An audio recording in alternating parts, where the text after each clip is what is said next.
Hey there, it's Jared Hamilton with the Hamilton Group at Cherry Creek Mortgage. Welcome to another edition of Java with Jared. Happy Friday. Hope you guys are doing fantastic. Well, it was a really volatile week in terms of interest rates. You know, over the last 2 weeks, we've lost a lot of ground in terms of interest rates, and we actually really dodged a bullet here this week, which I'll tell you about. But, you know, the week started out with the trend continuing to where we saw interest rates deteriorate until about Wednesday, and then on Thursday we saw a bit of a reversal, and today change of fortune thanks to the jobs numbers, which I'll also get to in a second, and we actually finished the week here better, a little bit better than where we ended last week. So hopefully the trend has changed a little bit, and we did dodge a big bullet again, which I'll get to in a second. But here's what kind of changed everything. It's the jobs numbers. And they came in kind of in line with expectations, actually. We saw an increase of about 223,000 jobs. That's about right in line with expectations. Expectations were for about 218,000 jobs added to the economy. We did see a revision, though, of last month's numbers, which were pretty putrid, actually.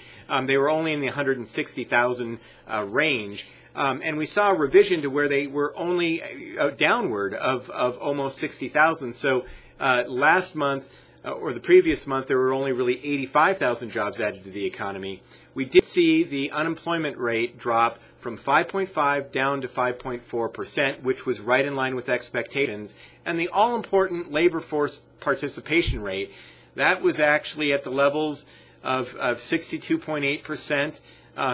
Not seen since back in the 70s when I was 7 or 8 years old, and I'm a lot older than that in today's day and age. So almost, almost 40 years of a low. So that number is not really good. The unemployment rate, as we've talked about before, is actually coming down because people have stopped looking for a job. Not because of these jobs numbers are so strong. It's because people have quit looking, and that's just relatively not good for the economy.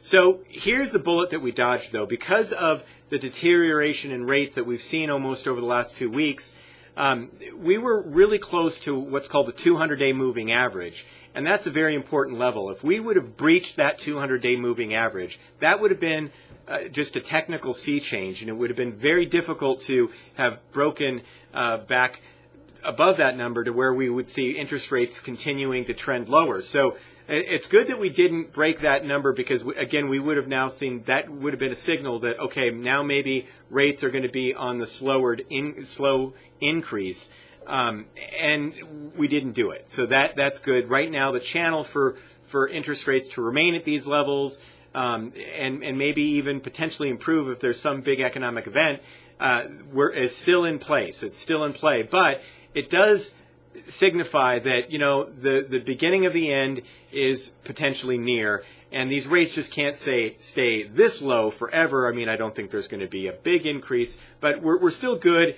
for the remainder probably of the summer before rates start that upward trend a little bit. But as always, things can change, and we will keep you informed. Right now, again, interest rates finished a little bit better than where they were the end of last week, and some of the blood loss has stopped, which is good. But we'll keep you informed. We'll let you know what's going on. I hope you have a wonderful weekend, and a very, very happy Mother's Day shout out to all those mothers out there. I hope you have a very, very wonderful Mother's Day. If you have any questions over the weekend, we're working, so just feel free to give us a call. Thanks for joining me with Java with Jared, and we'll talk to you soon. Bye-bye.